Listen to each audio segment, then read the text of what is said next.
من الشيطان الرجيم. بسم الله الرحمن الرحيم. يا أيها الناس إن وعد الله حق فلا تغرنكم الحياة الدنيا ولا يغرنكم بالله الغرور. رب اشرح لي صدري ويسر لي أمري واحلل عقدة من لساني يفقهوا قولي. ہر قسم کی تعریف، ساری خوبیاں، ساری بڑھائیاں، ساری تعریفیں اس اللہ وحدہ لا شریک کے لیے لائق و سزاوار ہیں جو ہم سب کا خالق و مربی ہے، جو ہم سب کا رب حقیقی ہے، اور ہم سب کا یہ عقیدہ ہے اور ہونا بھی چاہیے کہ وہی ہمارا معبود ہے، وہی ہمارا مسجود ہے۔ ہم یہ عقیدہ رکھتے ہیں کہ عبادت اس کے علاوہ کسی اور کے لیے جائز نہیں، سجدہ بھی اس کے علاوہ کسی اور کے لیے جائز نہیں۔ اسی معبود حقیقی سے، اسی رب حقیقی سے، اسی رب ذوالجلال والاکرام سے، اسی وحدہ لا شریک سے ہم یہ دعا کرتے ہیں کہ الہ العالمین رہتی دنیا تک اور قیامت کی صبح تک درود و سلام کے بے شمار پھولوں کی بارش فرما تمام پیغمبروں پر، اور بالخصوص محسن انسانیت رحمت للعالمین سید الثقلین مکہ اور مدینہ کی گلیوں کے سردار امام کائنات جناب محمد الرسول اللہ صلی اللہ علیہ وسلم کی ذات اقدس پر اللہم صلی وسلم وبارک علیہ۔ اللہ رب العالمین نے یہ دنیا بسائی اور اس دنیا کے اندر ہمیں اور آپ کو بھیجا، ہماری اور آپ کی تخلیق فرمائی اور کچھ اصول اور ضابطے متعین کیے۔ جب دنیا اس نے بنائی اور یہاں اس نے بھیجا تو اس نے اپنے کچھ دستور بھی بتائے، اس نے اپنے کچھ اصول بھی بتائے، اور یہ بتایا کہ اس دنیا میں ہم تمہیں ہمیشہ کے لیے نہیں بھیج رہے ہیں، ایک عارضی طور پر چند دنوں کے لیے، چند سالوں کے لیے تم اس دنیا میں بھیجے جا رہے ہو، اور یہاں تمہیں ان چیزوں پر عمل کرنا ہے جو ہم بذریعہ پیغمبر اور رسول تم کو بتاتے ہیں۔ اگر تم نے ان کے بتائے ہوئے اعمال پر اور احکام پر عمل کر لیا تو ہم تمہیں وہی کھویا ہوا مقام دوبارہ دے دیں گے جس مقام سے ہم نے تمہارے باپ حضرت آدم اور تمہاری ماں حضرت حوا کو نکالا ہے۔ اور اگر اس دنیا میں جا کر تم پھر سے اسی شیطان لعین کی باتوں میں آ گئے جس نے تمہارے باپ آدم کو اور تمہاری ماں حوا کو ایک بار جنت کے اندر ورغلا دیا تھا، اور وہ درخت کا پھل، وہ شجر ممنوعہ جس کو کھانے سے ہم نے منع کیا تھا، شیطان کے بہکاوے میں آ کر انہوں نے کھا لیا اور میرے حکم کی نافرمانی کی، جس کی پاداش میں ان کو جنت سے نکالا گیا۔ اگر پھر سے شیطان لعین کی تم نے باتیں مانی اور اس کے بتائے ہوئے طریقے پر چلے تو ہم تمہیں پھر اس مقام کو بھی عطا نہیں کریں گے جس مقام سے تمہارے باپ اور ماں کو نکالا، اور دنیا میں بھی ہم تمہیں ہمیشہ نہیں رکھیں گے، بلکہ تمہارا ایک دوسرا مقام ہوگا جس کو ہم جہنم کے نام سے جانتے ہیں، دوزخ کے نام سے جانتے ہیں، اور جس کو ہم قرآن کریم نے بہت سے ناموں سے ہمیں آگاہ کیا ہے۔ اب اس دنیا میں ہم آئے ہیں تو ظاہر ہے کہ دنیا کے اندر بہت سی دمک اور چمک بھی ہے، دنیا کے اندر بہت رمق بھی ہے۔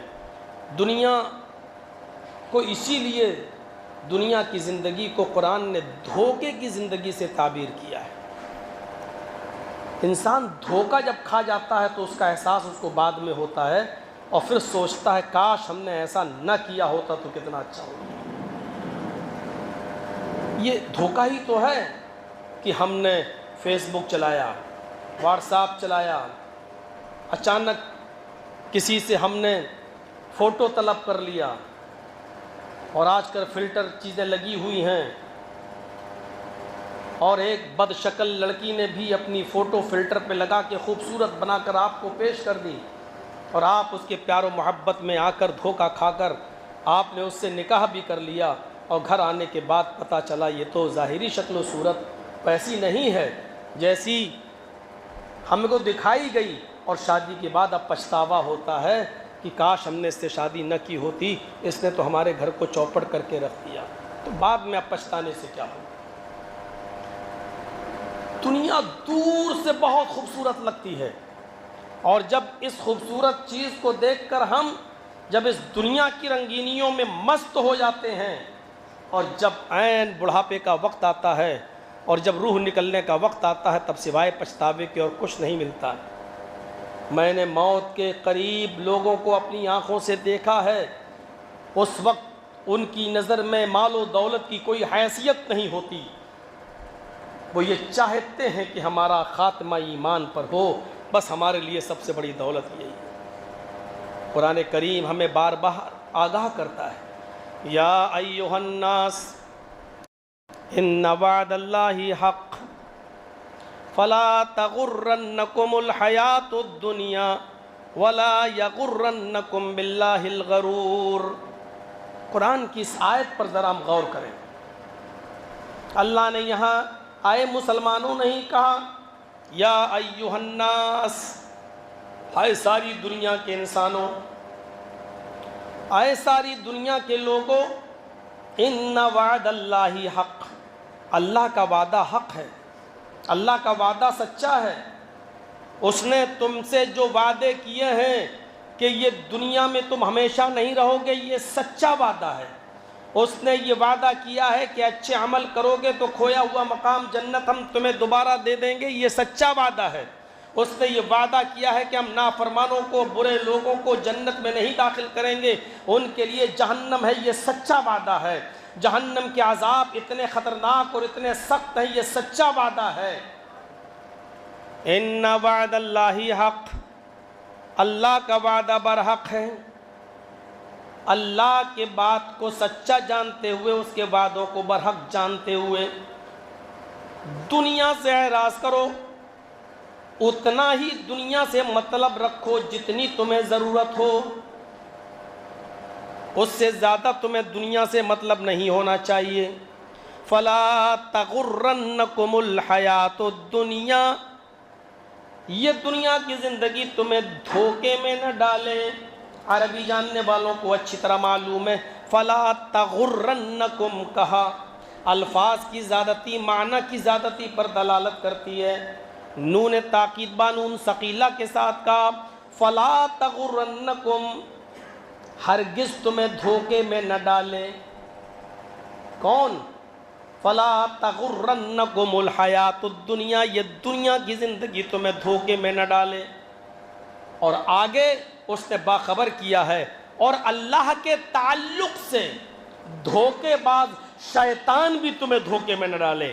وَلَا يَغُرَّنَّكُمْ بِاللَّهِ الْغَرُورُ، اور دھوکہ دینے والا دھوکے باز شیطان بھی تمہیں اللہ کے تعلق سے دھوکے میں نہ رکھے۔ پتہ نہیں اللہ ہے بھی یا نہیں ہے، تو ایسا کیوں نہیں ہو جاتا؟ ارے پتہ نہیں، یہ ملا مولوی چیختے اور چلاتے رہتے ہیں جنت ہے، جہنم ہے، قبر کا عذاب ہوگا، پتہ نہیں سچ بھی ہے کہ نہیں۔ ہم تو روزانہ قبرستان سے گزرتے ہیں، ہمیں تو کبھی کسی کی چیخیں اور آوازیں نہیں سنائی دیتی۔ ہم کیسے مان لیں کہ عذاب قبر ہوتا ہے یا نہیں ہوتا؟ اللہ کے تعلق سے دھوکے باز شیطان کہیں تمہیں اس چیز سے دھوکے میں نہ ڈال دے۔ قرآن کی اس آیت نے ہمیں چونکا دیا ہے، ہمیں ہوشیار کر دیا ہے۔ شروعات کہاں سے ہوئی؟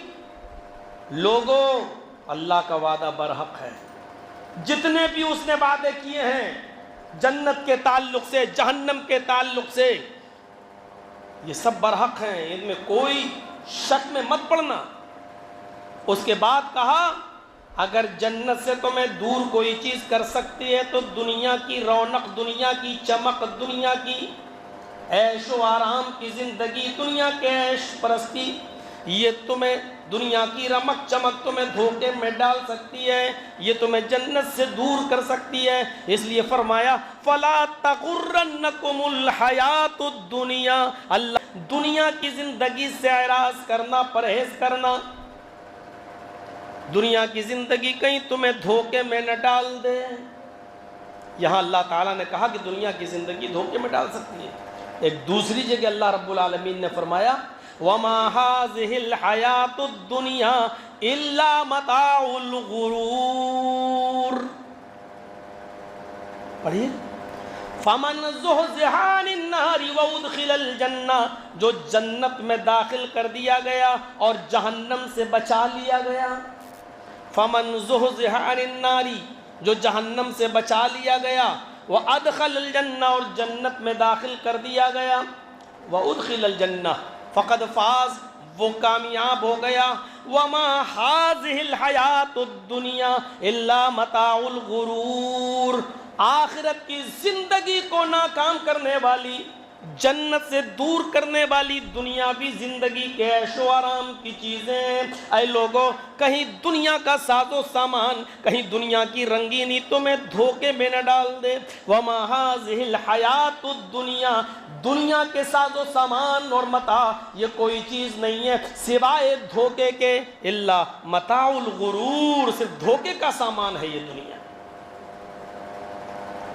اب اس دنیا سے بالکل کنارہ کشی اختیار کرنے کا بھی حکم نہیں ہے۔ دنیا میں ہو تو دنیا کے اندر فائدہ حاصل کرنے کی جو چیزیں ان سے فائدہ حاصل کرو، لیکن ان سے دل نہ لگاؤ۔ ربنا آتنا فی الدنیا حسنۃ وفی الآخرۃ حسنۃ وقنا عذاب النار۔ اس آیت میں اللہ نے دنیا کے بارے میں بتا دیا کہ دنیا سے بالکل کنارہ نہیں کرنا ہے تمہیں، بلکہ یہ دعا مانگنا ہے اے ہمارے رب دنیا میں جو اچھائیاں ہیں، جو خیر ہیں، جو اچھی چیزیں وہ تو ہمیں عطا فرما۔ پتہ یہ چلا کہ پوری کی پوری دنیا کنارہ کشی کرنے کی چیز نہیں ہے، اس میں کچھ چیزیں اچھی بھی ہیں، ان سے دل لگانے کا مطلب یہ نہیں کہ محبت اس کی دل میں بٹھا لو، یہ نہیں ہے، بلکہ ان سے فائدہ حاصل کرو، ضرورت کی چیزیں ہیں وہ۔ اے اللہ تو دنیا میں ہمیں اچھائیاں عطا فرما، وفی الآخرۃ حسنہ، اور آخرت میں بھی اچھائیاں اور خیر عطا فرما، کیونکہ آخرت میں بھی کچھ چیزیں بہت بری ہیں، مثلا جہنم، عذاب جہنم، تو آخرت بھی پوری نہیں مانگنا چاہیے، آخرت کے اندر بھی جو اچھائیاں اور بھلائیاں وہ تو ہمیں عطا فرما۔ وقنا عذاب النار، اور جہنم کے عذاب سے ہمیں بچا لے۔ یہ آیت ہمیں بتلا رہی ہے کہ دنیا کے اندر کچھ چیزیں اچھی بھی ہیں، بس ان سے فائدہ حاصل کرو، دل نہ